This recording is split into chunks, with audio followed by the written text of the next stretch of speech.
Welcome to the What is Smart podcast. We dive deep into the ever-evolving world of intelligence, learning, and success. Join us as we engage with leading educators, psychologists, technologists, and thinkers, unraveling insights and challenging old notions. From EQ to creativity, from tech savviness to social awareness, What is Smart is your guide to understanding intelligence in the 21st century. Let's change education together. It's Garrett here. Welcome to What is Smart. Oh my goodness, friends. We are in the lab. We're in the trenches. We're in the bunkers. We're in the espionage van doing the work we need to do to change education, starting by talking with some of the most amazing thought leaders, technologists, researchers across the world, bringing you a different perspective on what is smart. We're brought to you by The Gardens Foundation. You can visit www.thegardensfoundation.org, where you'll find an area where you can donate, because all of this, friends, costs money. And I know you're also thinking, like you're always thinking, Garrett, are you always hitting us up for money? The answer is a reasonable kinda. Yeah, I have to be honest. I'm kind of hitting you up for a little bit of money, but know that the purpose is for learners to feel smart, no matter where they're coming from. And speaking of that, friends, we have the team finding amazing people across the world to speak to on this subject. And today is no different. I know you thought it was going to be. It's not. It's no different. Today we have Thomas C. Murray. I hope I said that right. The Director of Innovation of Future Ready Schools. He's an acclaimed leader in education policy and technology, and has testified before Congress. We're going to ask him about that. While regularly keynoting major conferences, love it.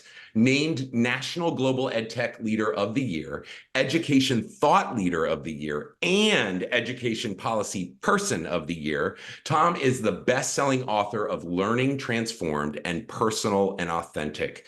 I love those just words together. Tom, welcome to the What is Smart podcast. Hey, thanks for having me, Garrett. And it's funny, as you were giving that big intro of we've looked all over the world for people. I thought you were going to follow that up with, but we couldn't find anybody. So this guy was available here today. So Tom was the one that we could bring on today for you. Sorry to let everybody down. Now, so I was in a diner and heard over just asked this random guy over coffee, but thank you. Absolutely. I really appreciate that. We like to jump right into it. Like I said in the intro, we have people that find folks just like you that are in the student-centered, learner-centered, whatever you want to call it, personalized learning world, and your name rose to the top. And so I'm fascinated with your career, but I always like to start the podcast with a little bit of an origin story of how did Thomas C. Murray get into personalized learning, student-centered learning? What was your aha moment? Yeah, so I've had a variety of experiences, and I think my first aha moment was the day I walked into my fourth grade classroom as a regular ed fourth grade teacher, and recognizing, wow, just the incredible differences sitting alongside me, sitting across the classroom, and how in the world am I going to teach them all with X amount of IEPs over here, and all these students that are English language learners over here, and those students that were gifted over here, as traditional metrics would put them in, and diving into this what is smart is going to be a fabulous conversation, and realizing like this one size fits all approach isn't going to work. But I will tell you then where it really became real for me was when I had my own two children who are completely learners, completely different learners that have access to the same resources, same tools, same DNA, same structures of everything, yet are two completely different learners. And if you put them side by side in the classroom, you wouldn't even think they're related if they didn't look alike. And so with that, that's when it became extremely real, when I was living with it every day. When I had one student that in that traditional way will sit there and be compliant, put her hand up, do whatever is asked of her, is fine in those traditional ways. And then the other one would be hanging from the ceiling by his feet. And here they are, same house, same resources, same upbringing, same parenting, yet are two completely different learners. And that was one of my big drivers in writing the book Personal and Authentic, because I recognized, wow, these kids have access to all the same stuff, yet are completely different people and learners, and their thoughts about school and their interests and their passions and their strengths couldn't be more different. And if that's in one household, how do we even magnify it many times more when you look at scaling that to a classroom, to a school, That's to a right. district across the country? Yeah, and I think I mean, we're very much aligned. I think one of the things that I'm really fascinated with is, building a cadence towards, because one of the key pieces to delivering what we look at as authentic learning experiences where kids are able to explore wonder and have aha moments and involves a connection, a deeper connection, right? A deeper look into almost the SEL side of things. You also do such great work in innovation with Future Ready Schools. Talk to me a little bit about that alignment. Is a future ready school a school that embraces soft skills as the forward rather than it being the small boxes on the report card saying he sits quietly, you know? Yeah. So in my day job, I help lead Future Ready Schools. It's part of a Love it. nonprofit known as All for Ed. If you want to check out all four is in the number ed.org, We'll bipartisan put it there. nonprofit out of Washington, D.C.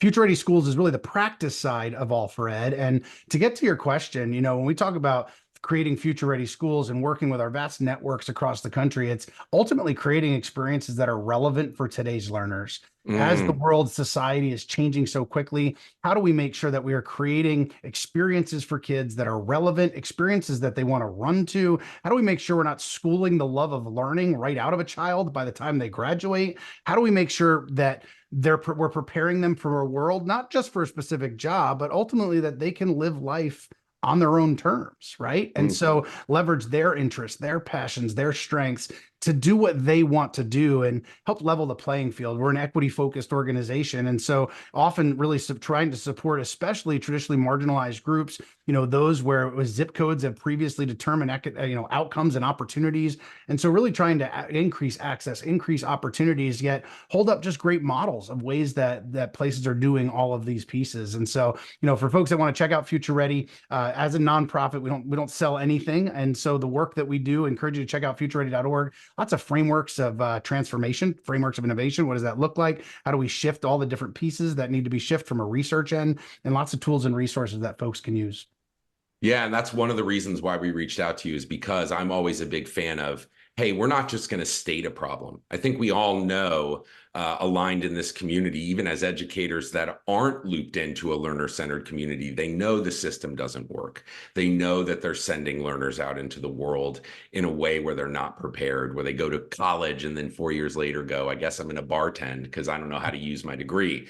I think that issue is systemic and it will take a lot to change that. And talking about that, one of the things that you focus on is leadership. And I think that is such an important, one of the best pieces of advice was from a mentor or someone really that I look up to, a gentleman named Gary Vaynerchuk, who told me, like, when it comes to, and I was thankful to have a little time with him, when it comes to leadership and your culture and your values, like, making your Mount Rushmore of people around you never compromise those values within leadership so that that stuff trickles down in a feeling aspect.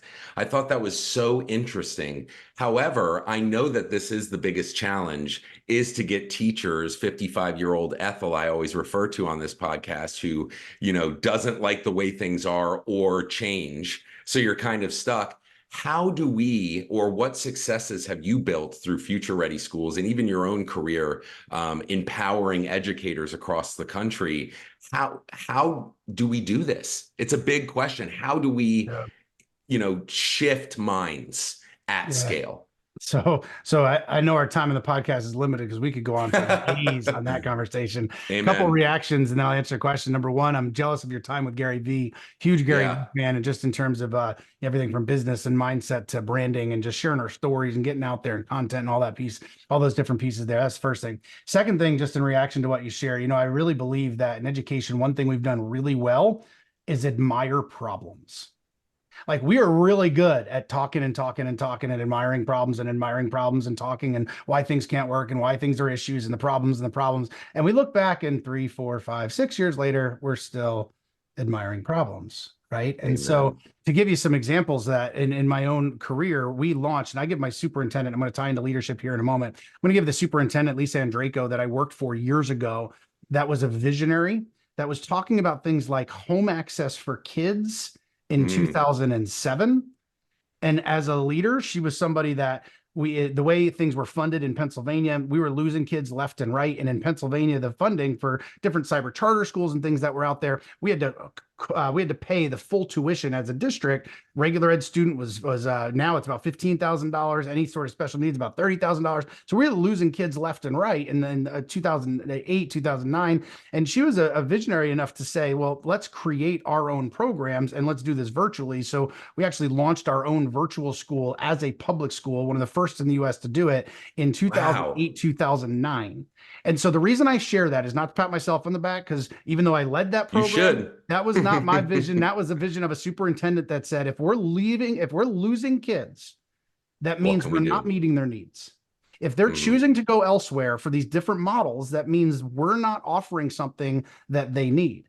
And so I'm not saying by any means it was easy, but so we started to have conversations on what does good virtual learning look like? How do we take attendance? How do we engage in a virtual environment? And the reason that I bring that up and say things are not new, those are conversations we had in 2008, 2009. And then COVID hits and people are like, oh my gosh, this is a new way of doing it. And we're like, new? I mean, that was a 12, 13, 14, 15-year conversation ago for some folks that had been doing it. And so we go in these cycles in education, and quite often we look at these as like new problems, case being like we've been talking about that for so long. And Right. how do we actually handle this? And the reason I bring those stories up and give credit to that superintendent at the time, the only reason that we did that is because we had a leadership that had a bold vision. I'm not going to tell you everybody liked it.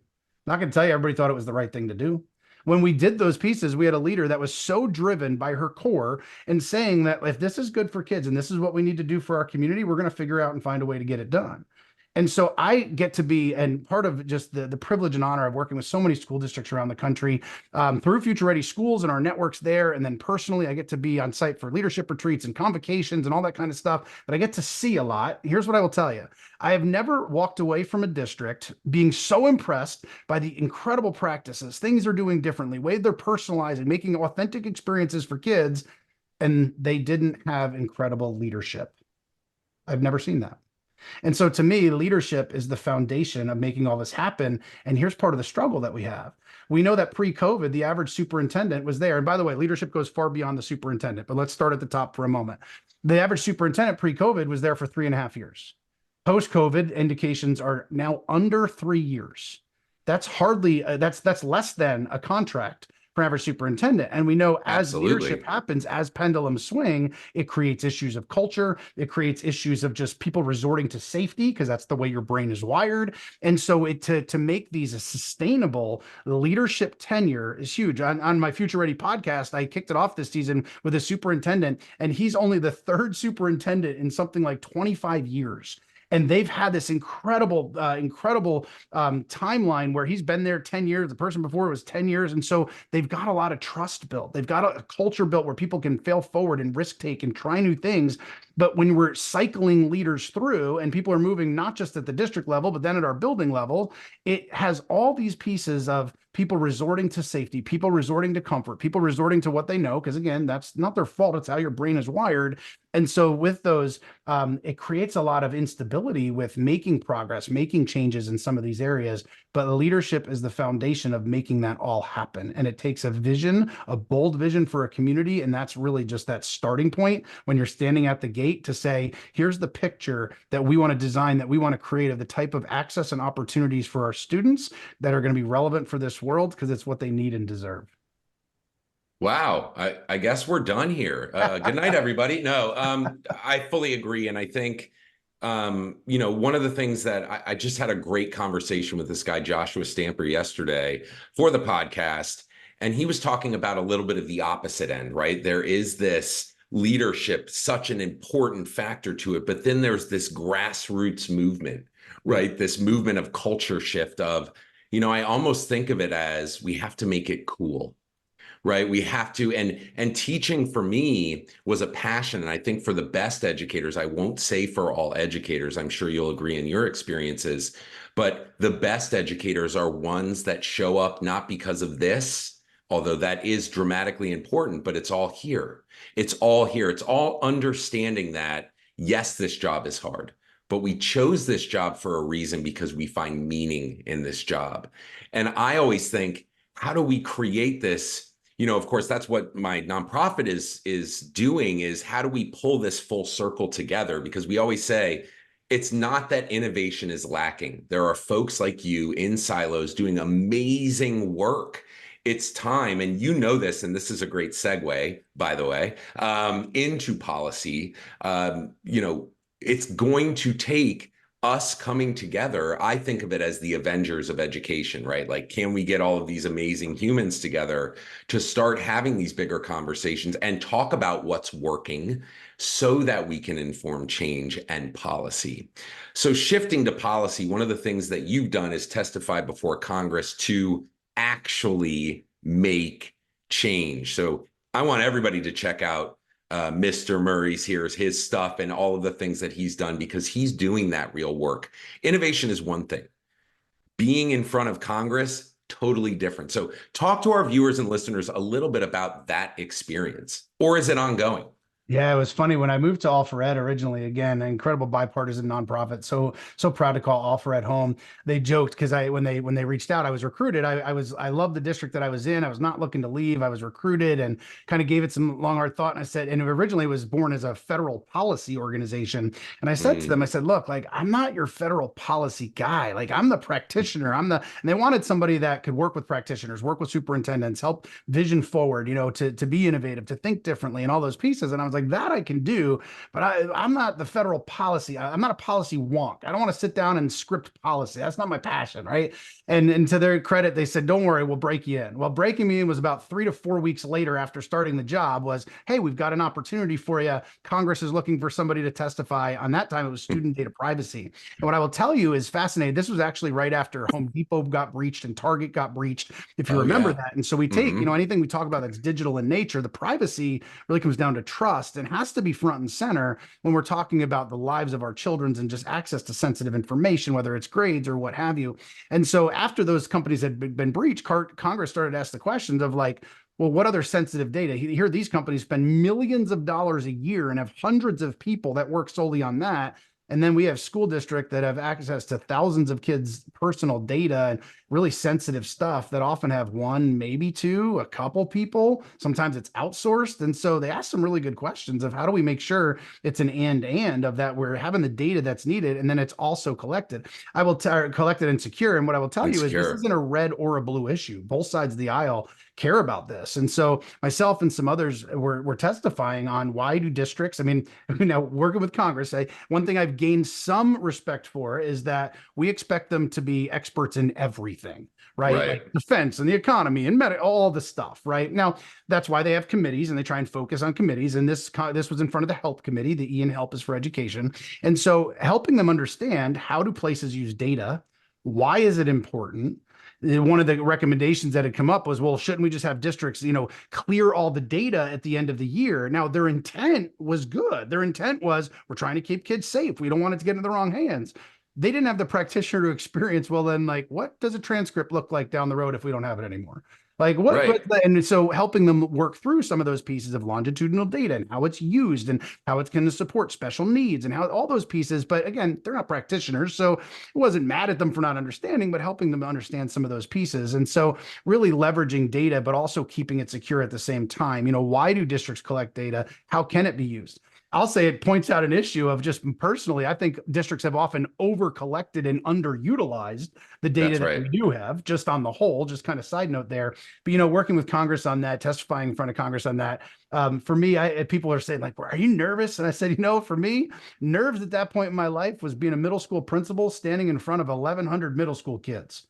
Like that to me is nerves, because if you're not engaging, you're not bringing it, you got a whole other set of problems on your hand. At least Congress, at least they'd sit there and be somewhat respectful, both sides of the aisle, asking some questions fired away. So I was like, bring it up. The hardest part I'll tell you is this, is I can talk, right? And I can go, I get fired up, I get passionate. Some listeners like, yeah, I noticed. Like I get fired up, and they have these little things in front of you that have red and green.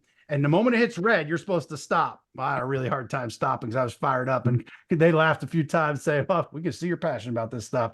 But me, when we think about it, it's bringing it back to kids and why kids need certain things, but also the cybersecurity side of that, which is a real issue districts are facing right now. Really comes down to trust and trust in our community. When we have sensitive information, sensitive data, we need to keep and continue to earn that trust with families in our community. So that was an experience. It was one I won't forget. I'll tell you that. I can only imagine, and it's something I hope to do in the future. I hope to be in your position to have the opportunity to speak to Congress and speak my truth and the research that we're doing. I think, on the ground in classrooms is where this innovation is happening. I think we talk to so many educators that are doing such transformational things, regardless of the leadership, regardless. And that's kind of why I spoke to that grassroots. But with leaders specifically, is there a formula, if you will, to hitting home with someone? Do you think that it's the same approach in personalization to educators that it would be for students? So that I'm always thinking of, there are great ideas floating around in the world. How does this land? How does this land in the classroom so that you can inform more personalization? And because you're kind of asking educators for more in a field where, we're undervalued, underappreciated at scale. It's going back to that heart discussion, right? And that's where we have to hit them, because we know that I think the Department of Education right now, at least in the focus of getting educators paid better at a public scale, is starting to move forward. But with that reality, how do we land? How do you connect? I've seen you, I've watched some of the videos speaking to so many educators out there, and being able to touch each one of them. Is that through practice, or is that through like, oh, that worked, remember that, move forward? So there's some definite strategy there. And Yep. Thanks for the shout, but definite strategy. And so number one, it's know your audience, right? Mm-hmm. The way I'm going to talk to first graders is going to be different than the way I talk to eighth graders. Most of the time, but know your audience there, right? Is the way I'm going to talk to principals going to be a little bit different, right? So know your audience. And so I think we talk about personal, you've got to know your people. So when you talk about personalized, I in my book, Personal Authentic, I use the term personal on purpose. I think some folks have put personalized to instantly say, I'm sitting on a computer, which I think is a wrong connotation, because I would say know your audience. Number two, I'm a big fan of Sinek's work on starting with why. And if people don't make connections to the why, the learning and the connection is easily stifled, right? And so if I don't understand why I'm going to change, I'm not going to want to change. So if I just start by mandating top down, it is not going to sustainable. You might have some short-term success. You might make some changes in programs because you forced it, but the moment that leader leaves, it's going to change. The moment that board shifts, it's going to change. And so I think that why piece is huge. The other piece that I would say is the power of story, the power of narrative. Yes. And so making the connection to speaking, one of the things that I love to do is have people kind of reflect on their why, their purpose, to really level set. Like, what's this work really about anyway?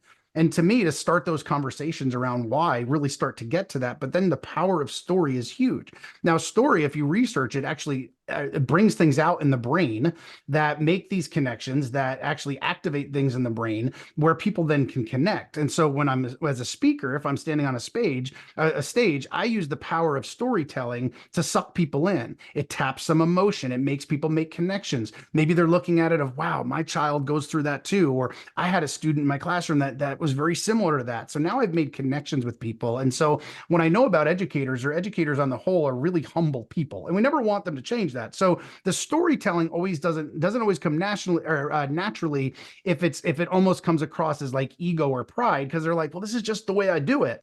And so with that, it's not that we're not talking ego and pride here. We're talking about the power of the connection, the power of the transformation, the power of the opportunities when students' lives are completely changed. And so when I say that, so we've kind of hit the why, we've hit the story in those pieces, but I also think that we bring it back to the relationships, the people, the human side of it is really foundational in all those different segments there. I could go on and on and on. I give a glimpse to some of those pieces there. But at the end of the day, I I think it's not something that you can just mandate overnight.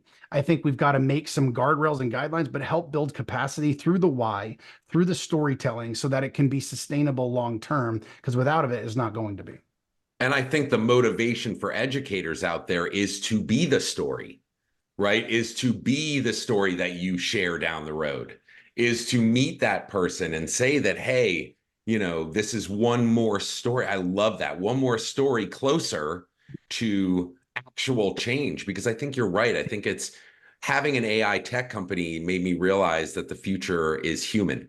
It's Yeah, not yeah, in AI tech. It's AI tech is great. I think right. it's great to inspire humans, Yeah, but I think overall, that's where we went away in the No Child Left Behind yeah, act, is like we made education way less personal. yeah. And Garrett, can I add one more piece to that? Actually, sure, one thing just before we jump to another topic here is, I think, one of the things that I think school and district leaders do as a disservice to teachers, or somebody comes in from the outside trying to make these changes, trying to make the case for something different, is it comes across as an attack to the way things have done. And so I that's put right. myself to that 25-year veteran, and if I'm coming in from the outside, or I'm a new principal or a new leader, and the way I go about it comes across to that person as everything you've always done hasn't been good enough, we've got a major problem, because now that person's going to be on the defensive. And let's be real, the majority of those educators have been pouring their hearts into kids for a long period of time.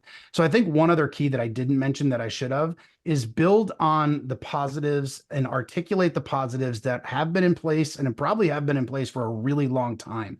That's what I started to say with the human side, the relationship side. As we look to change that, the personal side, non-tech, the one-on-one, the relationship, the showing that we care, like that stuff is foundational in it, and showing that's also something great educators have always done. And so Right. amplify the things and the connections of things that have always been in place that we can build on, and not come across as everything that you've always done hasn't met the mark, and this is why you have to do it differently. You're not going to create the connection and the buy-in and the why to why the change needs to happen.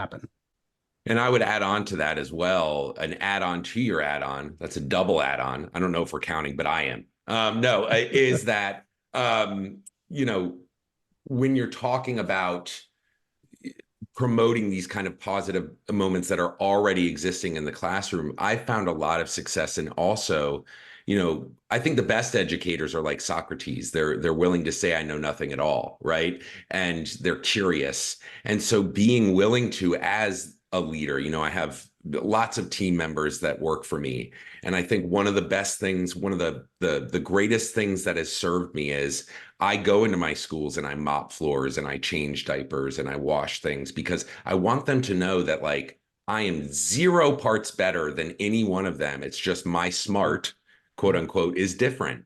And that they have so much value, and that I have messed up so many times. And that even if I'm calling out something negative, right, that is in practice in the schools at scale, at a culture, right, it's me first. It's saying, guys, I am the one that is guilty of this. I want us, but it still goes back to what you're saying is, it can't still after that be, so do this, Yeah. right? It's got to be, can't you agree? Can't you Yeah. agree that we're all kind of fallible?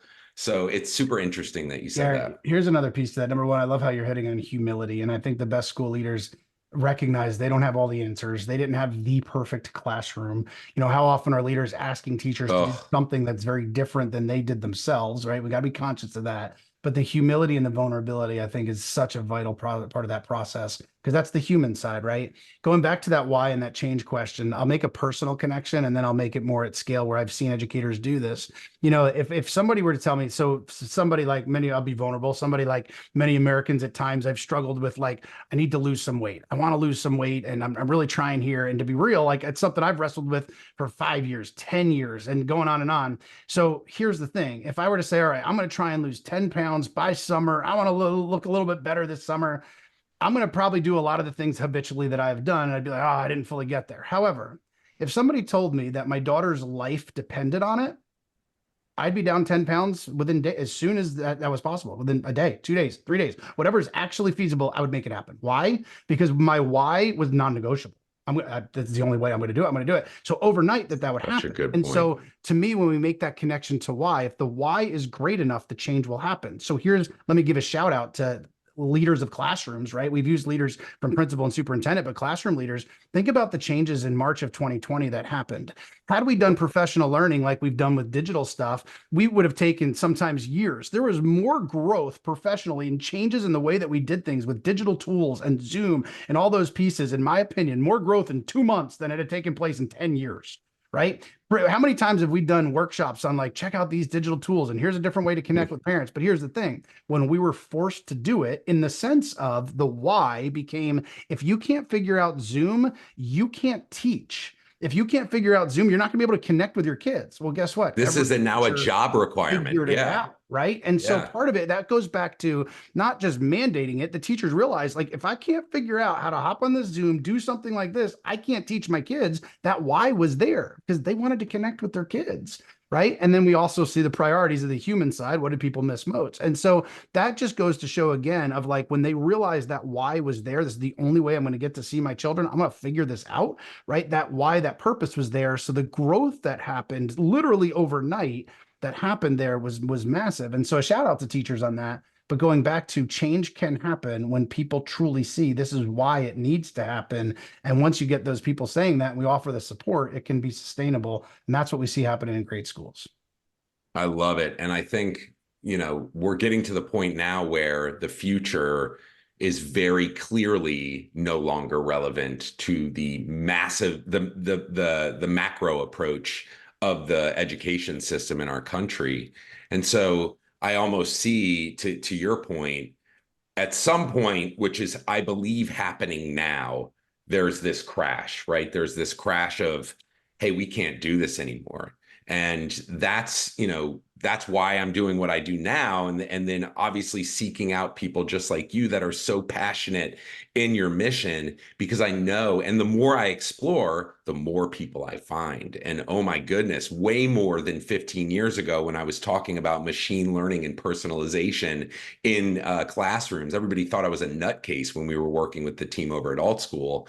And now all of a sudden we're having these conversations where, like you said, in March of 2020, not only did we see, for lack of a better term, oh shit, we cannot figure Zoom out, and they figured it out. You saw some of the most innovative, connective education in my mind that I've ever seen. There's so many viral videos of Baby Shark teachers and all these people online. Oh my goodness, that's the heart, right? That's the heart that I'm talking about, that we need to remember is, like you said, if the only way to connect with your learners is virtually, and you care, you're going to figure that out. The why is just so important. And so we're going to shift as we wrap up the podcast today from why to what.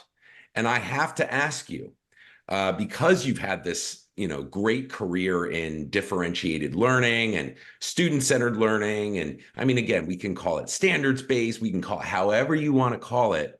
How has that informed your version, Tom, of what is smart? Man, do I love that question. Because when you look at it traditionally, we could say, well, above 130 IQ or over 100 IQ, higher than average, or all A's on a report card, or all A's and B's on a report card. And man, how off that is. Let me answer this question by sharing a quick story. About a month ago, I was speaking in Michigan and I was heading back to the airport. As I was heading to the airport, I see my wife had called, and I pick up the phone and I said, "Hey, what's going on?" And she said, "Hey, when you get home, can you talk to Caden?" Now, Caden is my 10-year-old son, and I gave a glimpse into him earlier. He's as ADD as can be, but as loving and as sweet as can be. He's all over the place. He's had great teachers who have been awesome. But here's the conversation. I said, "Yeah, what's going on?" And I could tell it was one of those like, "Can you talk to Caden?" I said, "Yeah, what happened? What's going on?" She said, "Well, when you get home, we need to have a conversation." And so as a dad, I'm thinking like, "Oh, what happened? Did somebody get hurt? Did something happen in school?" And I said, "Well, what's going on?" He said, "Well, Caden just shared with me his launch to his 2,100 subscribers on YouTube, that he just launched his own online store." And I said, "His what?" She said, Yeah. his own online store. And I said, what is he selling?" She said, "Well, he currently has 19 products of t-shirts and phone cases, a pillow, a blanket. There's a women's section. There's a men's section." I said, "Wait, what?" I said, can you send this to me? And so she sends it to me. I start scrolling through it. I'm looking through. He's got 19 products listed for sale, all these different pieces. He's got a home and living section on his website, all these pieces. Here's why I share all that. And I let me tell love you, it. so I said, he's in the background now at 10 years old, kind of yelling. He said, Daddy, Daddy, no, it's all good. I took care. I did that. And I said, honey, like, all right. And so I start thinking, I'm looking at it now, like, hey, we've got to have a conversation about like, well, we can't just take images and put them on a t-shirt and sell them, right? And so kind of a teachable moment. And so I start to talk about that. And my 10-year-old says, Daddy, I took care of it. I'm like, honey, what do you mean you took care of it? He goes, I don't know if you know or not, but there's this thing online called, there's sites that have these royalty-free images that you're allowed to use online and all this. I don't know if you've ever heard of that, Daddy. This is from my 10-year-old. And so I'm laughing, being like, all right, honey, like we got to hit pause here. Now, here's why I share that story. Number one, yeah, it's certainly going to make people laugh. But let me give you a couple pieces of, as I was flying home, here's some things that really hit me. Here we have a 10-year-old. And by the way, he wasn't trying to do anything wrong at all. It just at no moment in time, and part of it is his brain, did it cross his mind to think about like, maybe I should have a conversation with my parents before I launch an online site? Like, never crossed his mind. Now, it wasn't him trying to be vindictive or hide it, because he was the one that shared, like, look what I just did, right? Which is interesting, right? Now, my daughter, who's that very traditional step-by-step, never would have done that without the PowerPoint presentation on why she should be able to. That would have been her. He just And the launched check it, put it mark out there, from, right? yeah, the So check here, mark from you. yes, yes. And now here's the other piece. Some would look at my son to get to what is smart in a traditional way and say he's low. Mhm. My son struggles with reading. My son struggles with writing. And in some traditional metrics, he would be deemed low. To me, when I see the brilliance of a 10-year-old, he researched it all. He figured it out. He opened his own drop ship store. I said, honey, how did you create t-shirts? He said, Daddy, I found this tool called Canva. And what I realized is I can design something in Canva and then upload it to the back end of the drop ship site. I'd never talked to him about drop. I have one on my personal website, and maybe he saw like there's got to be a way to do this. Never have I had a conversation about how to use Canva, about how to use a drop ship site, about how to upload on a t-shirt editor on the back end and then make different sizes available. At 10 years old, he just figured it out. He had a why. He had a purpose. He wanted to make some money, and he wanted to sell what he called his merch to his subscribers, for those of you that Oh yeah, are there on that, right? absolutely. He's 10 years old. And traditionally, some might say, he's kind of low. Here's the flip side. Give me a teacher that could do that in a day. Right? Now, that's not a knock against teachers, but that's a Not at not, all. this isn't a kid that had, access to, this isn't a kid that had training on how to do this. He figured it out and had to find there had to be a way. And so there's my story of, to me, smart is when somebody can use the God-given abilities that they have to ignite their passions to make a difference in Mm, the world, and whatever that might look like. And for him, that's something he wanted to launch, something he wanted to do. But, having worked with special needs in different other populations, the brilliance that I see in the absolutely. smiles of that student with Down syndrome, that can change the world. Their brilliance is bringing happiness and love and compassion and energy into a room. And so how do I deem smart? I truly look at it as just that, using your God-given abilities to ignite passion and a love in yourself and in others to change the world in any way that's possible. Gosh. Yeah, that's the second time we've had to end the podcast because I don't feel like I have anything meaningful to say after. I think to tell Caden personally, I have my yeah, senior high school report card framed. I graduated with a 1.7. Yes, you can do that. Yes, you can do that. And so, Caden, I'm speaking to your son. It can happen, man. You keep that same mindset into adulthood, he's already figured out half of what you need to figure out to be successful in life. All he Yeah. needs is wisdom. Yep. Like you said, Yep. like when you have that why, when you have that drive, and especially for someone, that potentially is ADHD, and I don't know your son's definite diagnosis. Yep. I'm ADHD. A lot of entrepreneurs are, because I think successful entrepreneurs leverage Yep. that hyper, focus. I'm sure that your son hyper focused on how do I figure out this next step and this next step, Yep. and oh, X can't get there. I'm going to put And this he's in used and to boom. trying and failing and trying and failing and trying and failing. That perseverance for students that we've also seen low is fascinating. And going back to where I started, contrasting that with my daughter, she struggles at times when something doesn't. This girl hasn't gotten lower than an A in her life, truly at middle school, especially hasn't gotten lower than A. But you know what? She struggles when something doesn't go her way related to that, where Caden's able to persevere and keep rolling. And the difference is, and I guess finally to end kind of where I was with the two differences, Paisley, what she wants to do, she wants to go teach, or she wants to be a speech therapist, something that's very going to be orderly in that sense. I get this degree, I do these pieces. Caden's going to be the kid that goes and starts his own company and it goes under, and he starts another company and it goes under, and then he starts a third company, and oh my gosh, is he crushing it? And now my daughter is going to his beach house because he just sold his company, and that might be, and not that success is money, but success is being able to ignite their own passions, follow those passions so that they can live life on their own terms. And for the two of them, it's going to look very different. And I think that's when we get to what is smart. It's going to be different for every kid. And as a dad, I need to be okay with that and allowing them to follow their passions, just like in our classrooms, as our teachers, as our leaders, we need to be okay with that as well. Amen. And part of that projection of our expectations on children is informed by our own, what I think of as shadow work. It's like if you're pressing your kid to do X, Y, or Z, turn to the mirror and start doing that work of understanding why you feel that it has to look in such a certain way when nothing about the world maps to that anymore. And I think, that's where I'm trying to get. I have 5 kids, and I'm trying to get that with all of the kids. Is I've got really studious kids that really function well and like will be like veterinarians and doctors and stuff where, hey, going to 6 years of school and memorizing and then doing your residency, that'll work for that job. But I've always tried to get to a place of it's not better than, it's all the same smart. It's just about being self-aware. And I would be happy if we could get rid of, such the academic focus, even in, K through 12, and start leaning a lot more into what does it mean to know yourself and sit with yourself and be okay with that. So with that being said, I have to thank you for joining me on the podcast today. And I can't say that I'm not absolutely reinvigorated because, again, meeting people just like you, meeting you in general and your story and your why, right? A little bit of your why. I don't have it all, but I'd love to dive into it further in later conversations. Is it will change the world, if we can root all of these kids in why and make that why meaningful to them. So again, thank you so much. We always end the podcast with tell everyone where they can find you on the worldwide interwebs. Well, thanks so much, Garrett. What an opportunity it's been to be here. And to all the listeners, thank you so much for what you do each and every day in the classroom, whatever your role might be. We appreciate you, see you, and know the value of your work. So if you'd love to stay connected, thomascmurray.com is the website. You can find me on Twitter or X, Thomas C. Murray, on Instagram, Thomas C. Murray EDU, or on the other platforms in one of those two combinations. So Garrett, thanks so much for having me.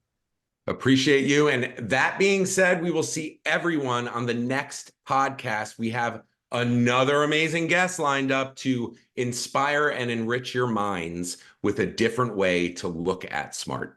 We'll see you next time.